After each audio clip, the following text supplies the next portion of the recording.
Okay, let's be real for a second. When you hear the word budget, does your mind just jump to like complicated spreadsheets, stress, and a whole lot of guilt? If so, you're definitely not alone. But what if I told you that budgeting isn't about restriction at all? What if it's actually about empowerment? Well, today we're going to dive into the core ideas from Jesse Mecham's You Need a Budget, and I promise it's going to completely transform how you look at your money. So to really get a handle on this whole empowerment thing, we first got to figure out why the old way is so, well, broken. The book calls it the budgeting trap, and you know what? Most of us have been caught in it at some point. I mean, does this sound familiar? You spend hours setting up this absolutely perfect budget, and then it completely falls apart by what, the second week of the month? Listen, it's not you. You're not bad with money. You've just been handed a flawed system. And the reasons it fails, they're almost always the same. See, traditional budgets are basically just forecasts. They're just guesses about the future, right? So they don't really help you prioritize what's important. The second an unexpected expense pops up, the whole thing just collapses. And what's left? This awful cycle of guilt, because reality didn't match your guess. So what's the solution here? Is it some better, more complicated spreadsheet? Nope. It's a fundamental shift in your mindset. It's about moving from just guessing about the future to actually taking action in the present. And this slide, this really shows the core difference in a nutshell. On one hand, you've got traditional forecasting. It's like trying to look into a cloudy crystal ball. It's just stressful and totally uncertain. But then you have the YNAB approach, and it's much more like putting a puzzle together. You only work with the pieces you actually have in front of you. That's the money you have right now. It's not about wishing, it's about deciding. And this quote from the book, it just says it all perfectly. The whole idea is to stop building your financial house on this really shaky foundation of money you hope you'll get. Instead, you start building it on the solid ground of the money you actually have. Okay, so we've got the mindset down. Build with the money you have right now. Awesome. But how do you actually do that? Well, that is where the 4 core rules come into play. Just think of them as your practical toolkit for taking back control of your finances. So here they are, the 4 rules. You've got give every dollar a job, embrace your true expenses, roll with the punches, and age your money. Now, the first 3 are really the engine that makes your budget work day to day, so we're going to focus on those.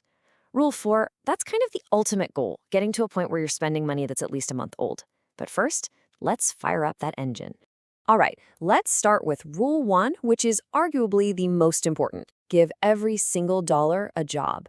Now, this isn't just about, neatly organizing your money. It's actually a powerful psychological tool that helps you fight what's called decision fatigue.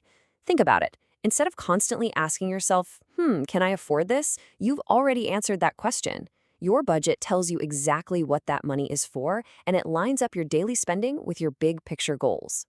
And I absolutely love this metaphor. Think of yourself as the manager of a team, and every single dollar you have is an employee. Some of them, their job is to pay the rent. Others are on grocery duty.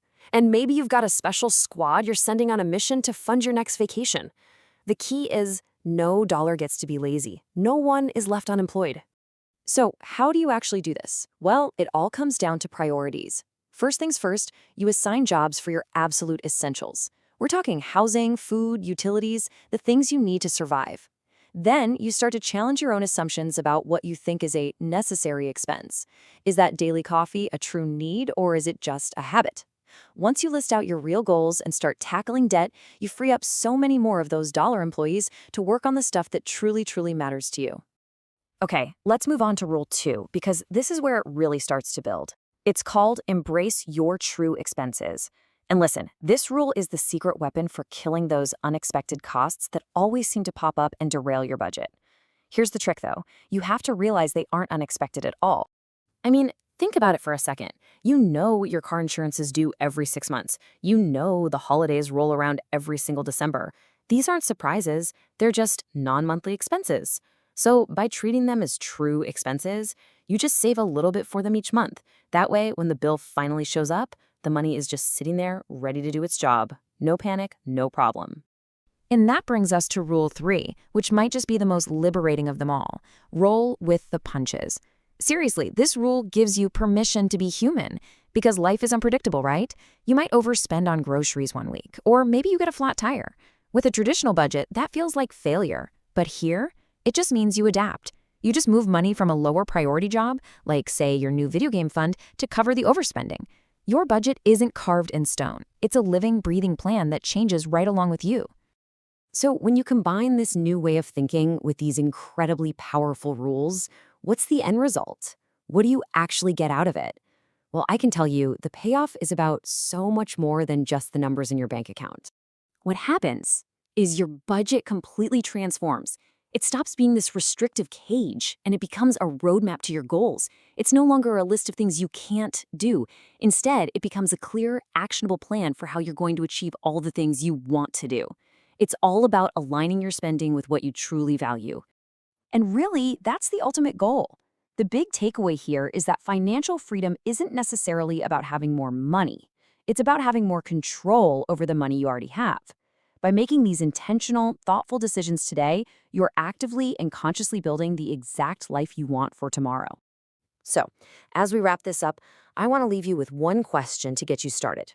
I want you to look at the money you have right now in your account. What is the single most important job you need that money to do? Because answering that one question, that's your very first step toward true